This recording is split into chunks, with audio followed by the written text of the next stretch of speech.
Hello, salut tout le monde, salut les filles. Alors, est-ce qu'il y a quelqu'un ce soir? J'espère que vous allez bien, que vous avez passé un bon week-end. Ce changement d'horaire nous a complètement décalés. Habibatsu, j'espère que vous allez bien. Est-ce que vous êtes là? Alors les filles, je voulais vous faire un petit live rapide ce soir par rapport à la confiance en soi. Bonsoir Habibatsu, j'espère que tu vas bien. Est-ce que tu as pu retourner chez toi? Est-ce que tu as pu revoyager ou pas encore? Salut Rachida. Je vais voir si vous arrivez petit à petit. On va parler de la confiance en soi rapidement parce que c'est un des sujets pour lesquels les femmes et les hommes viennent souvent prendre un coaching en fait. C'est l'un des sujets très demandés. Augmenter sa confiance en soi. En coaching, pas encore. Ah ouais. J'espère que la situation va se rétablir très vite pour toi. Du coup, la confiance en soi, je voulais juste apporter quelques précisions par rapport à la confiance en soi parce qu'il y a beaucoup de personnes qui viennent très souvent en coaching ou voir des psychologues, des professionnels d'accompagnement en disant, voilà, moi j'ai envie d'améliorer ma confiance en moi, d'augmenter ma confiance en soi. J'ai pas confiance en moi, je manque de confiance en moi, etc. Et je voulais préciser plusieurs choses par rapport à ça. Si j'arrive à me souvenir de toutes les choses que je veux vous dire, ça va être un live très très court, improvisé par rapport à ce sujet-là parce que ça revient très souvent. En fait, la confiance en soi, il y a une erreur qu'on fait, c'est qu'on a tendance à la généraliser. On a tendance à dire, moi je suis quelqu'un qui manque de confiance en soi. Moi je n'ai pas confiance en moi. Et en fait, si vous avez suivi mes autres lives, vous m'aurez souvent entendu dire qu'on a tendance à nous créer notre propre identité par la répétition et par ce à quoi notre cerveau croit. Donc quand on dit « moi je suis quelqu'un de », on devient ce quelqu'un-là. Donc quand on dit « moi je suis quelqu'un de timide », on devient cette personne timide. Tout ce qui suit l'auxiliaire être, on le devient. Donc si on répète tout le temps « moi je suis quelqu'un qui manque de confiance »,« moi j'ai pas confiance »,« non, moi je fais pas ça parce que j'ai pas confiance en moi », on devient la personne qui n'a jamais confiance en elle, mais qui a toujours peur de ne pas avoir confiance en elle.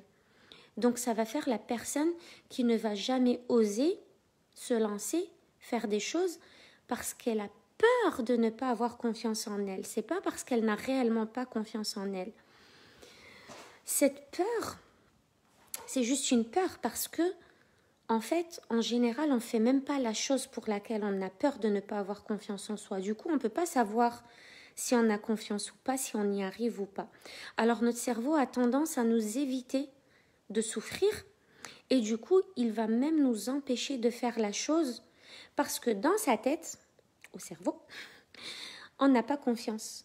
On ne va pas y arriver. Quand on pense qu'on n'a pas confiance, automatiquement, on ne va pas y arriver. Automatiquement, on ne va pas mettre les actions en place pour y arriver. Donc, ce que je voulais vous dire, c'est que quand vous dites « j'ai pas confiance en moi », revoyez votre langage et précisez dans quelle situation vous n'avez pas confiance en vous. C'est impossible que vous n'ayez pas confiance en vous dans la vie entière. S'il y a des situations spécifiques dans lesquelles vous avez peur, dans lesquelles vous n'osez pas, dans lesquelles vous pensez ne pas y arriver, dans lesquelles vous sentez que vous manquez de confiance en vous, de confiance en soi. Donc il faut vraiment préciser au cerveau, parce que la majeure partie du temps, on a confiance en nous. Quand on respire, on a confiance, on ne remet pas en question la respiration et tout le mécanisme de respiration. Quand on dort pas avec la peur de ne pas se réveiller, donc on a confiance quand même qu'on va dormir et qu'on va se réveiller le lendemain. On ne se pose même pas la question.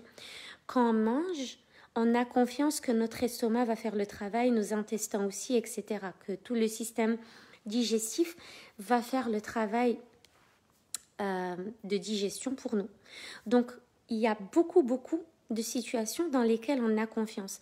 Et en fait, contrairement à ce qu'on peut penser, il n'y a qu'une infime partie de notre vie dans laquelle on n'a pas confiance. Donc votre objectif numéro 1, c'est que quand vous sentez que vous n'avez pas confiance en vous, que vous prenez un coaching pour améliorer ou pour muscler votre confiance en soi, eh ben, il faut déjà savoir préciser dans quelle situation vous n'avez pas confiance. Est-ce que c'est en public? Est-ce que c'est avec les autres? Est-ce que c'est avec la famille? Est-ce que c'est au travail? Est-ce que c'est à l'école? Est-ce que c'est avec vos enfants? Est-ce que c'est dans la prise en parole, en public? Est-ce que c'est quand vous faites des réunions spécifiquement au travail? Est-ce que c'est avec des personnes bien précises? Vous voyez, il faut préciser dans quelle situation vous n'avez pas confiance en vous.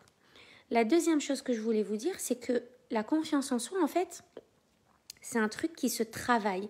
C'est un muscle. Pour moi, c'est un muscle qui se travaille. Tout ce qui a trait au développement personnel, c'est quelque chose qui se travaille. Pour les personnes qui sont dans la religion, dans la spiritualité, c'est vraiment comme la foi. Ça se cultive. La confiance en soi, c'est pareil.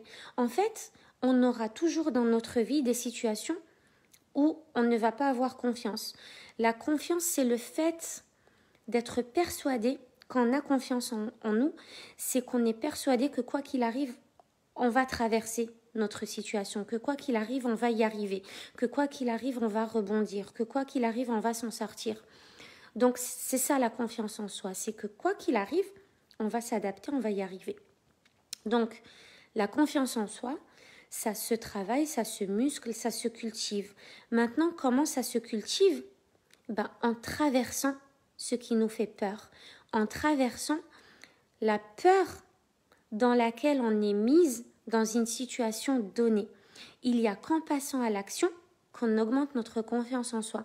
Imaginez juste une situation qui vous bloque et vous dites non, j'ai pas confiance en moi. Imaginez que vous avez à parler devant des personnes par rapport à quelque chose et vous n'avez pas confiance et que vous n'osez pas le faire.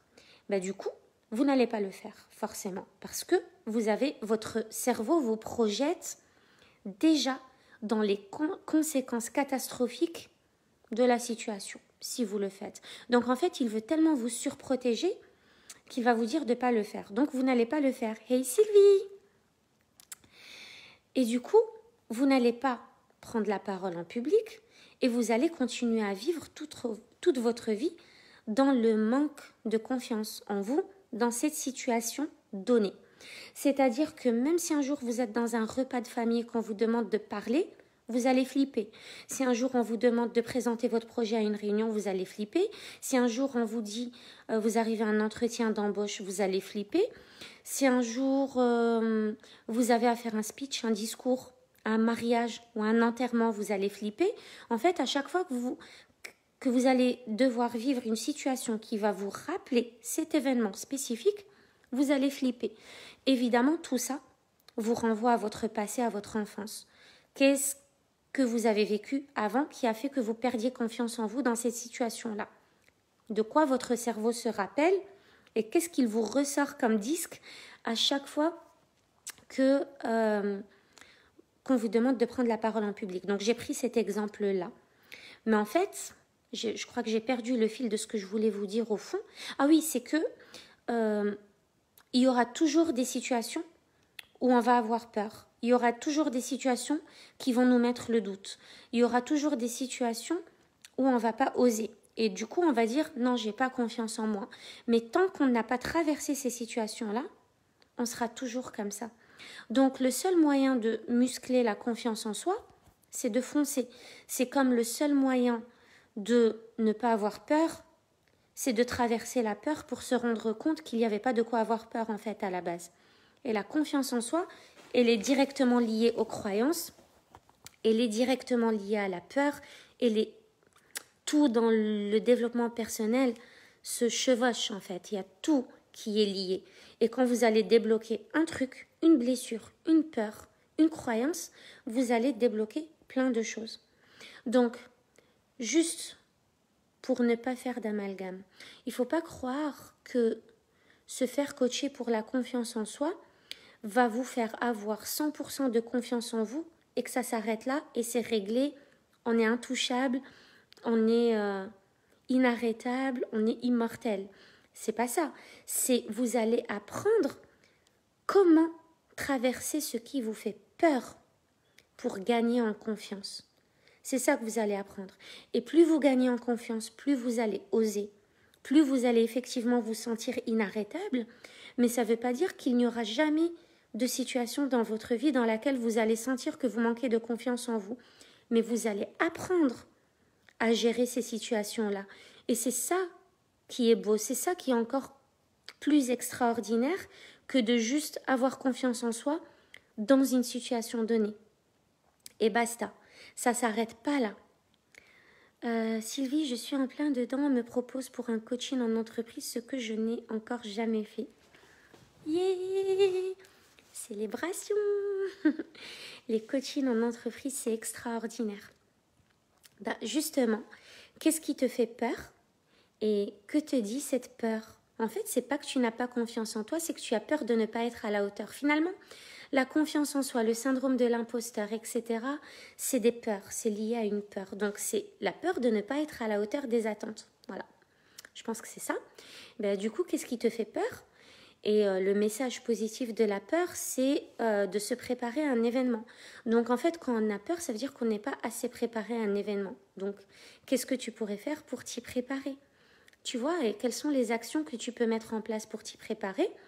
Accepter que la perfection n'existe pas et accepter que tu es déjà parfaite en fait. La perfection n'existe pas, mais en même temps, c'est contradictoire, c'est que tu es déjà parfaite, que tout est toujours parfait et que tu as besoin de ce chemin-là pour atteindre une destination. Tu as besoin de passer par là. Après, c'est ton premier coaching en entreprise. Si tu ne coaches pas en entreprise, tu auras toujours ce sentiment-là. Et ça va te freiner. Et ça va devenir même une croyance limitante que tu es nul en coaching d'entreprise alors que tu ne l'as jamais fait. Par contre, si tu le fais, ça va te donner de grosses indications sur ce que tu fais de bien et ce que tu peux améliorer. Et la confiance en soi, c'est exactement ça. C'est de comprendre qu'il n'y a pas d'échec, qu'il n'y a que des axes d'amélioration et qu'on apprend de nos erreurs, qu'on apprend.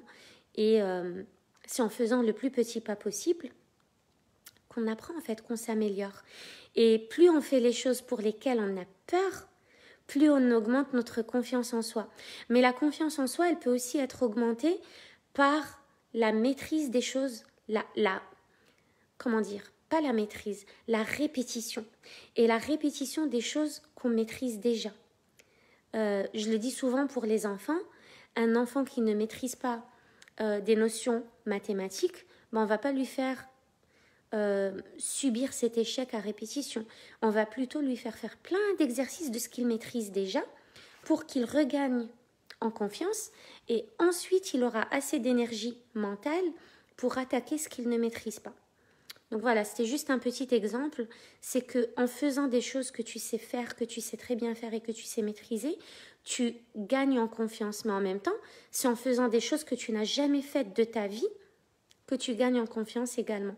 Donc il y a plein de techniques pour augmenter son estime de soi. La confiance en soi, c'est juste une composante de l'estime de soi, avec l'amour de soi et l'image de soi. Donc souvent, en travaillant les croyances, en travaillant les peurs, tu débloques tout ça. Voilà, en tout cas, c'est excitant, tout ça, un coaching en entreprise, c'est juste génial, c'est génial. Je suis contente pour toi, vas-y, go, go, go, fonce et tu verras, c'est comme ça que tu verras. J'ai perdu une boucle d'oreille, donc si j'en ai pas une, c'est normal. Je l'ai perdue tout à l'heure, elle est tombée, je sais pas où. Donc voilà, c'était mon petit mot aujourd'hui par rapport à la confiance en soi. C'est un muscle qui se travaille. Ça se cultive, ça se travaille, c'est la pratique, c'est la répétition. Dans la pédagogie Montessori que j'adore,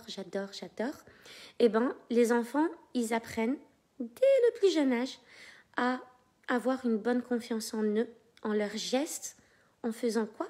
En répétant leurs petits mouvements adorables. En prenant une cuillère et en transférant des choses d'un contenant à un autre, en transvasant de l'eau d'un côté à l'autre, par répétition, répétition, répétition.